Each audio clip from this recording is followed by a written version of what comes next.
The night air was heavy. My chest felt tight, my breath sharp and shallow. I stood in the hallway of my own home, my fingers gripping the edge of the wall so hard my knuckles turned white. From behind the half-open door of our bedroom came the sounds that stabbed my heart. A low laugh, a whisper, sheets rustling. I bit my lip until it bled, but the tears came anyway. My body trembled. My jaw locked so tight it hurt. I pushed the door open an inch more and my stomach dropped. There he was. My husband, the man I'd trusted with my whole heart. His bare back gleamed under the lamplight.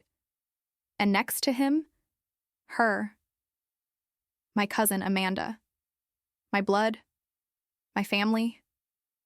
Their bodies moved together as if I didn't exist, as if the vows we exchanged in front of God meant nothing. Ah. My breath slipped out, shaky and broken. I wanted to scream, but my throat closed up. My nails dug into my palm until they broke the skin. He turned slightly. His face was flushed, his lips curled in pleasure.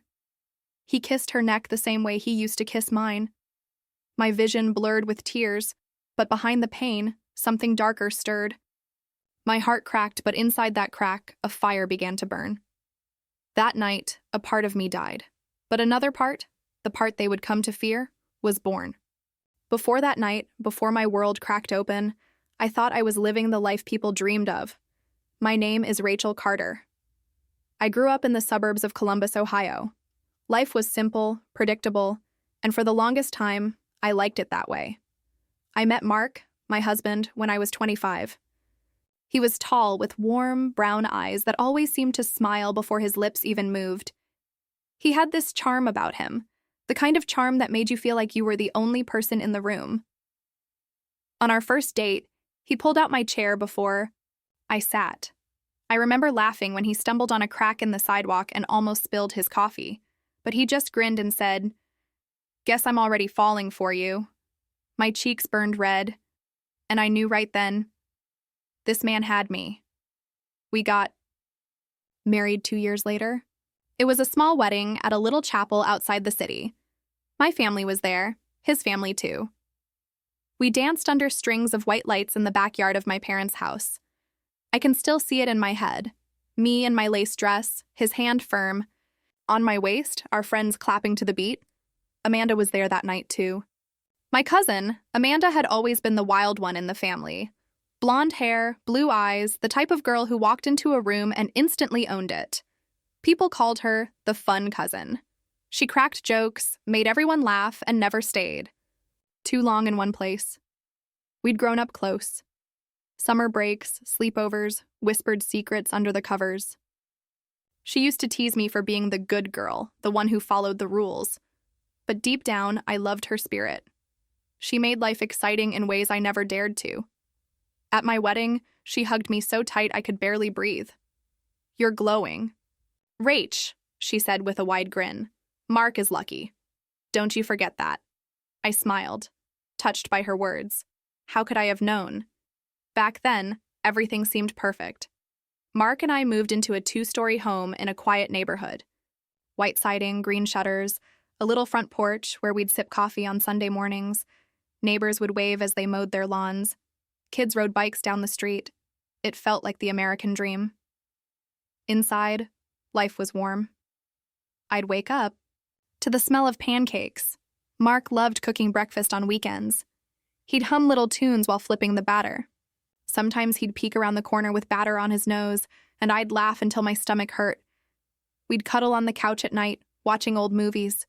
He'd drape a blanket over my shoulders, kiss my forehead, and whisper, "I got you."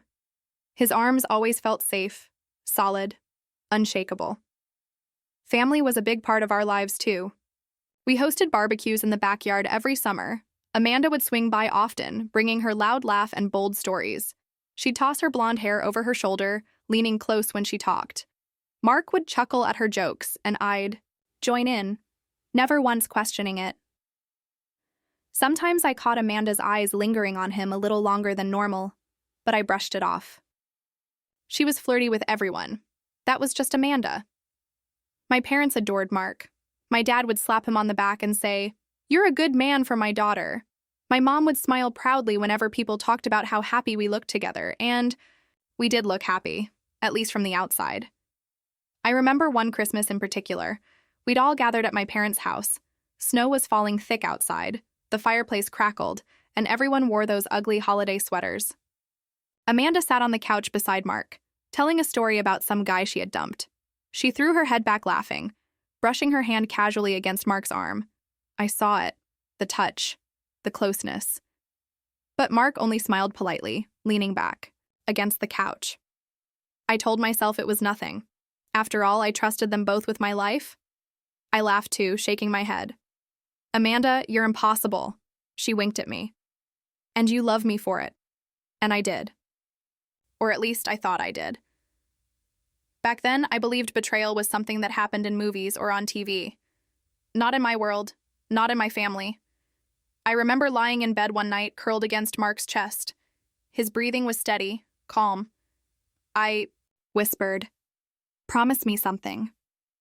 His arm tightened around me. "Anything. Promise me we'll always be us. No matter what." He kissed the top of my head. "I promise." My eyes closed, heart full. I believed him. If only I knew that promises are just words until tested. Life carried on like a dream. Smiles at family dinners, jokes with Amanda over, wine, long drives with Mark on weekends, windows rolled down, music blasting. I thought I was living the kind of life people envy. But beneath the smiles, beneath the laughter and clinking glasses, shadows were growing. Quiet, hidden, waiting for the night when I would finally see the truth. And once I saw it, I could never unsee it. That truth would rip my heart out. That truth would light the fire of revenge inside me. It started small. Little cracks I didn't notice at first. Mark's phone buzzing late at night. He'd glance at the screen, smile faintly, then turn it face down. I asked once, "Who's that?" He shrugged. "Just work." But his eyes darted away. Work had never called him at midnight before. Then came the excuses, late meetings, sudden errands. One night he came home smelling faintly of perfume, sweet, floral, familiar. I frowned, my nose wrinkling. "You smell different." He laughed nervously, running a hand through his hair. "Some woman at the office hugged me. Retirement party. You know how it is." I forced a smile, but my chest felt tight. Amanda started visiting more often, too. She'd drop by unannounced with that big grin and her sparkling blue eyes. "Just wanted to see my favorite cousin," she'd chirp, setting her purse down on the counter like she owned the place. I'd laugh, hugging her, not realizing she was sliding deeper into my life, into my home. One evening, I came back from grocery shopping earlier than planned. The house was too quiet. The kind of quiet that makes your skin prickle. I set the bags down slowly, listening. Then I heard it. A soft giggle, a hushed voice. My heart started pounding. My legs felt like they weighed 100 pounds each as I crept down the hallway. The bedroom door was cracked open. I pushed it just enough to see. And there they were. Mark, my husband. My partner. His shirt halfway off, lips pressed against Amanda's neck. Her hands tangled in his hair, her eyes half closed in pleasure. My stomach dropped. The world spun. My hands shook so violently I had to grip the doorframe just to keep standing. Amanda's voice was low, breathy. "You shouldn't..." "Rachel could come back." Mark chuckled. "She trusts us. She has no idea." Tears filled my eyes instantly, blurring my vision. My jaw locked so tight it hurt. I wanted to scream, to storm in, to rip them apart. But I couldn't move. My body froze, like every nerve had shut down at once. A broken sound slipped from my lips. "Ah!" Mark's head shot up. His eyes went wide, panic flashing across his face. Amanda gasped, shoving him away, scrambling to cover herself with the sheet. "Rachel," Mark started, his voice cracking. My chest heaved. My fists clenched at my sides until my nails dug into my skin. "You," I whispered, my voice trembling with rage. "You lying, cheating." Tears streamed down my face. My whole body shook. Mark stood quickly, stumbling toward me, his hands raised like a man caught in headlights. "It's not what it looks like." "Not what it looks like?" I screamed, my voice sharp and broken. "You're in our bed with my cousin." Amanda's face twisted, half guilt, half defiance. She pulled the sheet tighter around herself. "Rachel, Shut up," I snapped, my voice cracking. "Don't you dare speak my name." My breath came in short, jagged gasps. My vision blurred from tears, but I could see enough to watch the color drain from Mark's face. "Rachel, please," he said softly, reaching for me. His fingers brushed my arm. I yanked back like his touch burned me. Don't you ever touch me again." Amanda's eyes flickered, and for a split second, she smirked, a tiny twisted smirk that made my blood boil. I pointed at her, my hand trembling. "You think this is funny? You think destroying me is a game?" She looked away, biting her lip, saying nothing. Mark's voice rose, desperate. "It was a mistake, just once. It didn't mean anything." I let out a bitter laugh, my throat raw. "Didn't mean anything? You destroyed everything." My chest ached so bad I could barely breathe. I stumbled backward, pressing my hand against the wall to steady myself. "Rachel, stay away from me," I screamed, my voice echoing through the house. "Stay the hell away." Mark's face crumpled, his hands shaking. Amanda sat frozen, her blue eyes darting between us. I turned and bolted, my feet pounding against the hardwood floor, my sobs ripping through the silence. Outside, the night air hit me like ice. My knees buckled and I collapsed on the porch. My body shook with violent sobs. I pressed my fists against my forehead, rocking back and forth, gasping for air. Neighbors' houses glowed warmly in the distance, families safe inside, lives untouched by betrayal. But mine was shattered. Inside my chest, something broke, and in that empty space, a fire started to burn. Not just pain, not just heartbreak, rage, pure, consuming rage. I wiped my tears roughly, my jaw tightening, my eyes lifted toward the dark sky, shining with fury. They thought they could betray me and walk away smiling, but they had no idea. They hadn't just broken my heart. They had created the woman who would bring them down. The days after that night were a blur. I didn't sleep. I didn't eat. I just sat in the living room with the curtains drawn, the TV flickering without sound, my hair tangled, my eyes swollen from crying. The house felt like a tomb. Everywhere. I looked. There were ghosts. The couch where we used to cuddle. The kitchen where he'd flip pancakes and wink at me. The bed. God, the bed where I caught them. I couldn't step into that room anymore. The memory was carved into my mind like fire against skin. My phone buzzed constantly, calls from Mark, messages from Amanda. I ignored them all. Their words meant nothing. But then came the whispers. My aunt called one afternoon, her voice low, hesitant. "Sweetheart, I heard some things about Mark and Amanda. Are they true?" My throat closed. Tears burned my eyes.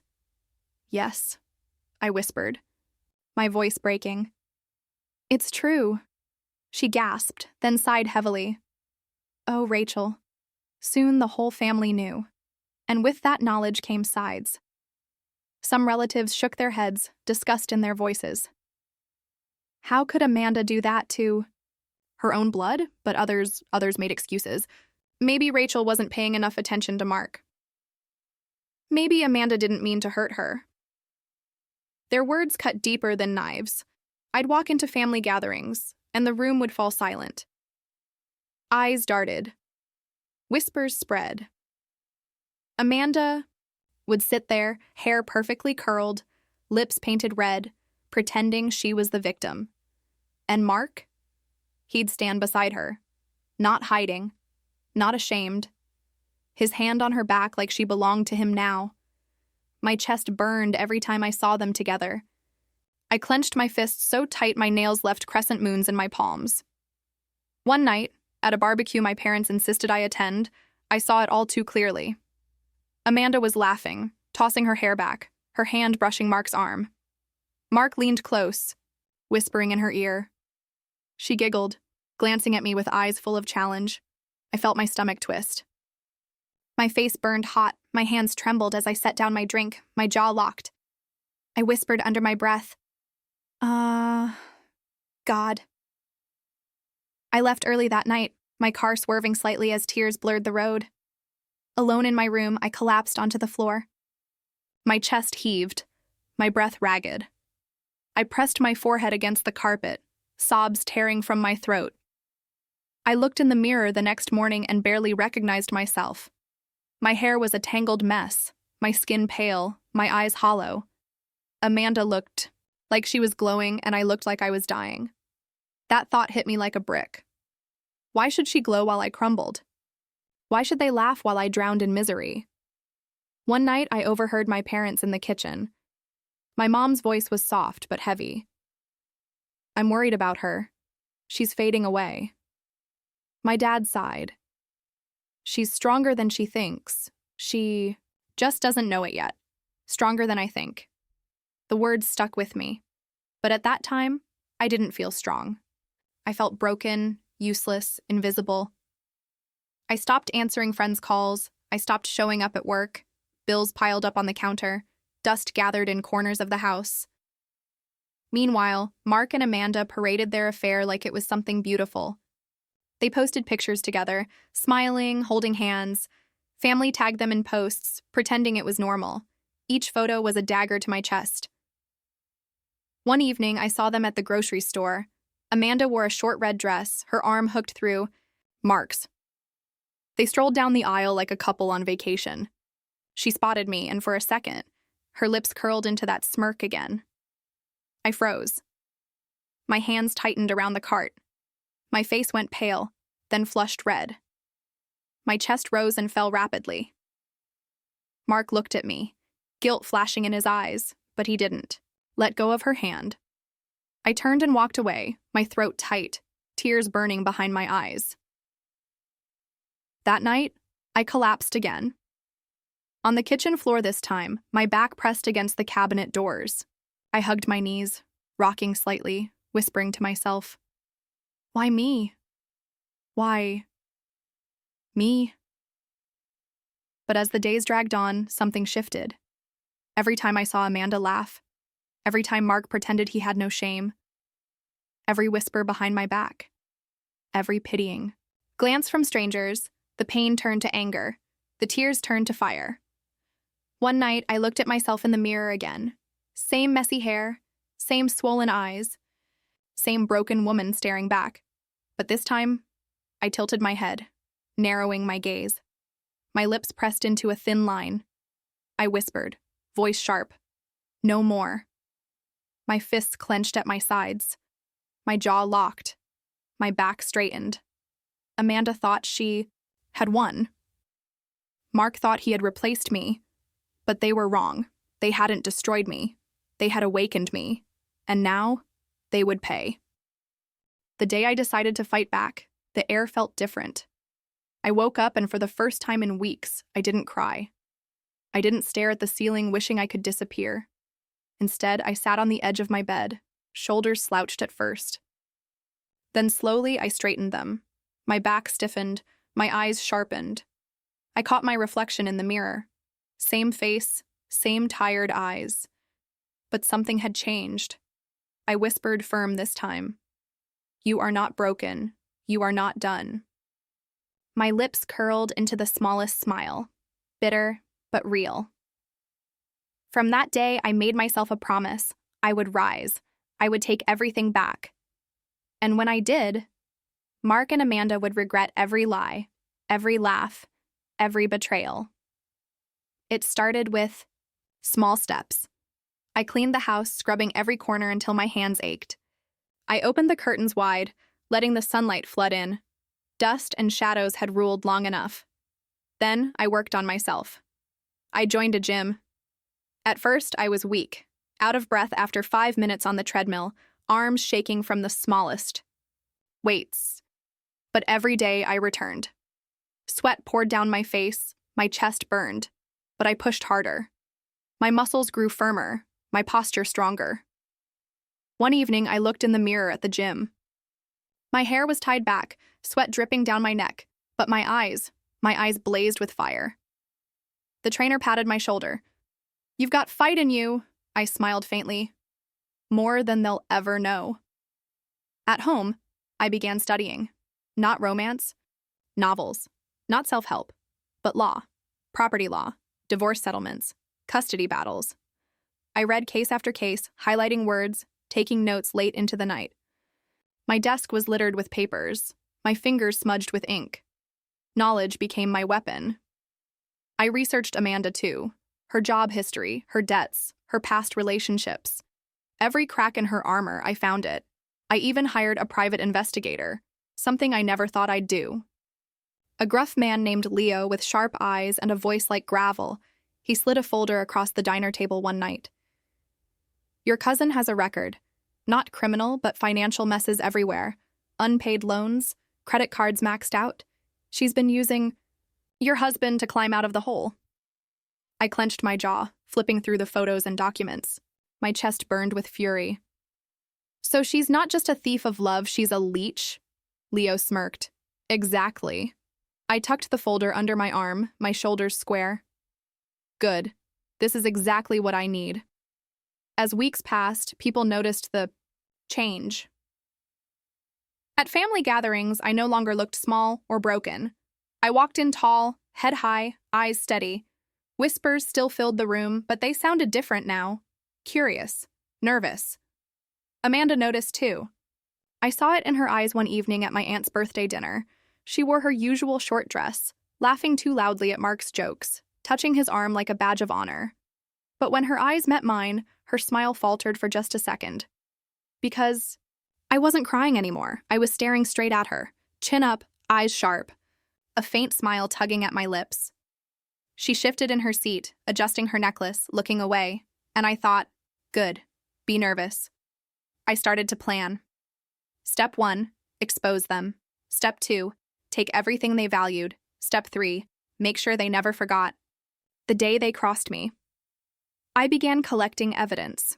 Photos, text messages, witness accounts, every little detail stacked into a growing pile of ammunition. I recorded a phone call one night when Mark tried to apologize. His voice was soft, fake sweet. "Rachel, I still love you. Amanda doesn't mean anything. You know you'll always be my number one." I hit record before speaking. My voice was steady. "Do you tell Amanda that too?" he stammered. "Rachel, please." Click. Saved. I smiled coldly at the screen. At the gym, I pushed harder than ever. Punching bags replaced tears. Each hit echoed through the room, sweat dripping from my temples. My knuckles bruised, but I didn't stop. "Ah!" I grunted with each strike, picturing Amanda's smirk, Mark's lies. Other gym-goers watched, wide-eyed, but I didn't care. This was my therapy, my training, my preparation. One night, I stood in the kitchen with the folder of evidence spread out before me. Photos of Mark and Amanda, financial records, the recorded call. I ran my hand over the papers, my fingers trembling, not with weakness, but with power. A slow smile spread across my face. For the first time since that night, I felt alive. Amanda thought she'd stolen my husband. Mark thought he'd replaced me. But what they didn't know was that I was building something far stronger than their shallow little affair. I was building justice. I was building revenge. And when the day came to unleash it, I wouldn't just take them down. I'd make them beg for mercy. From that night on, every step I took was deliberate. Every move calculated. I wasn't Rachel, the broken wife, anymore. I was Rachel, the storm. And when I arrived, nothing would be left standing in my path. The night it all came to a head was at a family barbecue. My parents had begged me to come, swearing it would be peaceful, that everyone just wanted to move on. But I knew better. I knew Amanda and Mark would be there, and I knew this was the stage I needed. The backyard was lit with string lights. Laughter carried through the summer air. Kids ran barefoot in the grass, and the smell of grilled burgers filled the air. I walked in with my head high, wearing a black dress that clung to my figure. My hair was tied back, my eyes sharp with eyeliner. I wasn't hiding anymore. I was a blade in plain sight. Conversations hushed when I arrived. Heads turned, whispers floated, and then I saw them. Mark, beer in hand, his arms slung around Amanda's waist. Amanda in a tight red dress, her smile wide, her eyes already locked on me. Her lips curled upward, smug and poisonous. Mark's jaw tensed when he saw me.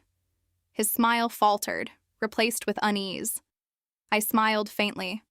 Not warm, not friendly, sharp. "Rachel," Amanda called, her voice sugar-coated. "Didn't think you'd show." I walked closer, my heels crunching against the gravel. My fists flexed at my sides. "Why wouldn't I? It's family, right?" Gasps rippled through the relatives gathered. Some shifted uncomfortably, sensing what was coming. Amanda tilted her head, smirk widening. "You're looking better. Guess heartbreak's the best diet." My jaw locked. My eyes narrowed into slits. Mark muttered, "Amanda, don't..."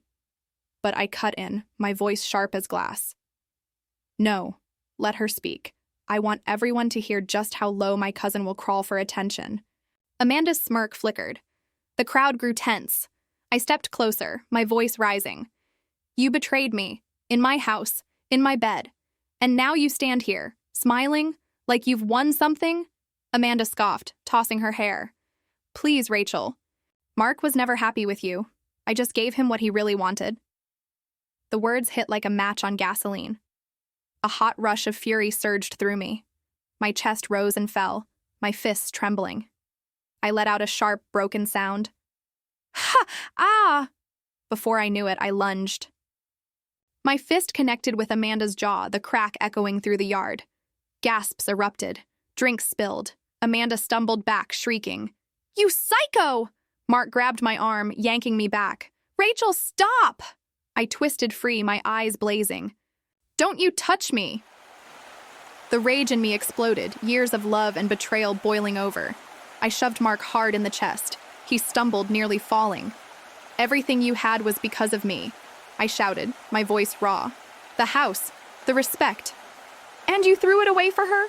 Mark's face twisted, anger flaring. "You weren't enough, Rachel. You never were." The words sliced deep, but instead of breaking me, they ignited me. I lunged again, my fist slamming into his face. Blood sprayed from his nose as he staggered back, clutching it. The crowd erupted. In chaos, screams, shouts, people rushing forward to separate us. But I was unstoppable. Amanda charged at me, clawing at my hair. "You ruined my life!" I grabbed her wrist, twisting hard until she screamed. My eyes locked on hers, cold and merciless. "No, Amanda, you ruined mine. And now, I'm taking yours." With a roar, I slammed her against the picnic table. Plates and drinks shattered around us. She cried out, scrambling to push me off. Mark dove toward me, but I swung again, my fist connecting with his cheek. He hit the ground hard, groaning. Relatives shouted, some pulling children away, others frozen in shock. I stood over them, chest heaving, hair wild, eyes burning with fire. My fists dripped with blood. Mine, theirs. I didn't care. Amanda sobbed, clutching her face, her mascara streaking down her cheeks. Mark lay on the ground, coughing, spitting blood. I raised my voice, sharp, commanding. "Look at them. Look at what they are." Everyone fell silent. My voice rang out over the stunned crowd. They thought they could betray me. They thought I would stay quiet. "But I am done being silent," Amanda whimpered.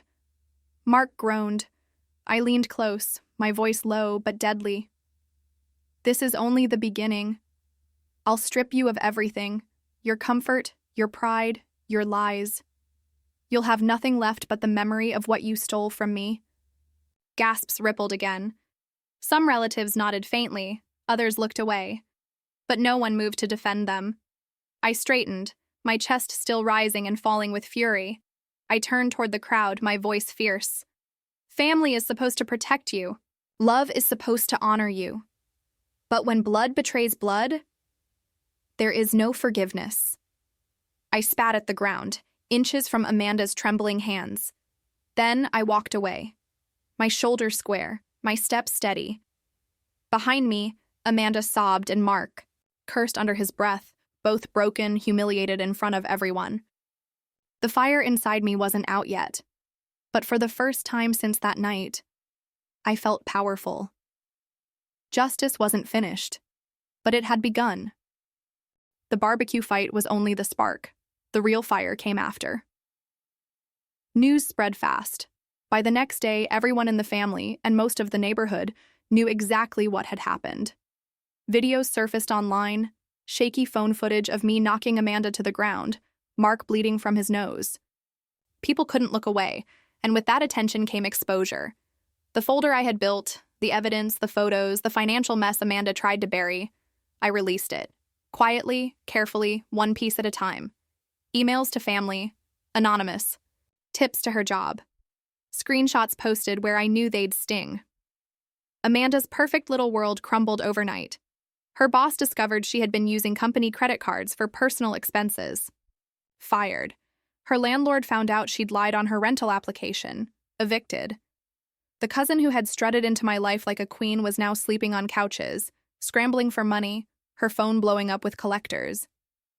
And Mark? I filed for divorce. Clean, ruthless, undeniable.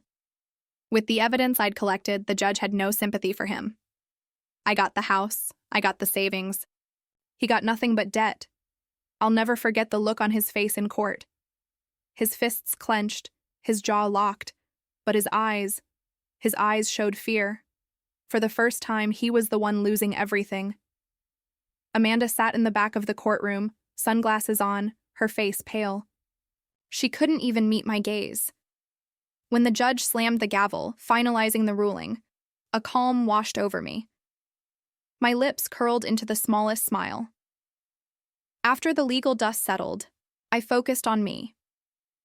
I redecorated the house, stripped it of every memory of Mark.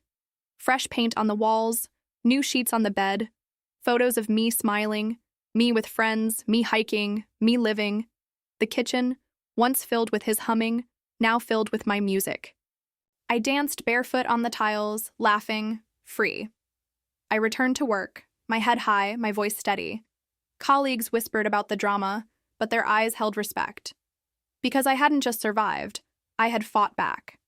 At the gym, I kept training. Not for revenge anymore, but for myself. My punches still echoed, but now they carried strength, not pain. One afternoon, my trainer looked at me, smiling. "You're not fighting ghosts anymore. You're just strong." I nodded, sweat dripping down my face. Yeah, I am. Family gatherings changed too. Amanda stopped showing up. The shame was too much. The stares, the whispers, the disappointment in every glance. She faded out of family life, her once loud laugh now just an echo. Mark tried calling once. His voice was broken, desperate. "Rachel, I messed up. I miss you. Can we just talk?" I let the silence hang for a moment, my heart calm, steady. Then I said, "No, Mark. You don't get to talk anymore." Click. I blocked his number. The weight lifted instantly. Months later, I stood on my porch one evening watching the sunset, paint the sky with streaks of orange and pink. The air was warm, the world quiet. I closed my eyes and let out a long breath. For so long, I had lived in darkness. Betrayal, heartbreak, rage. But now I felt something I thought I'd never feel again. Peace. Tears welled in my eyes, but these were different. Not heavy with sorrow, but light, freeing. They slid down my cheeks as my lips curved into a soft smile. I whispered into the evening air, my voice steady and calm. "You tried to break me, but all you did was make me stronger." Looking back, I realized something important. Betrayal doesn't define you. It reveals you. It showed me who Amanda really was, who Mark really was, but more importantly, it showed me who I was, not weak. Not broken, but fierce, determined, unstoppable. And when you've been burned in the fire, you don't just rise. You rise as something they can never touch again. I turned, stepping back into my house, closing the door behind me. My life was mine. Again. My heart, mine again. And for the first time in a long time, I was free.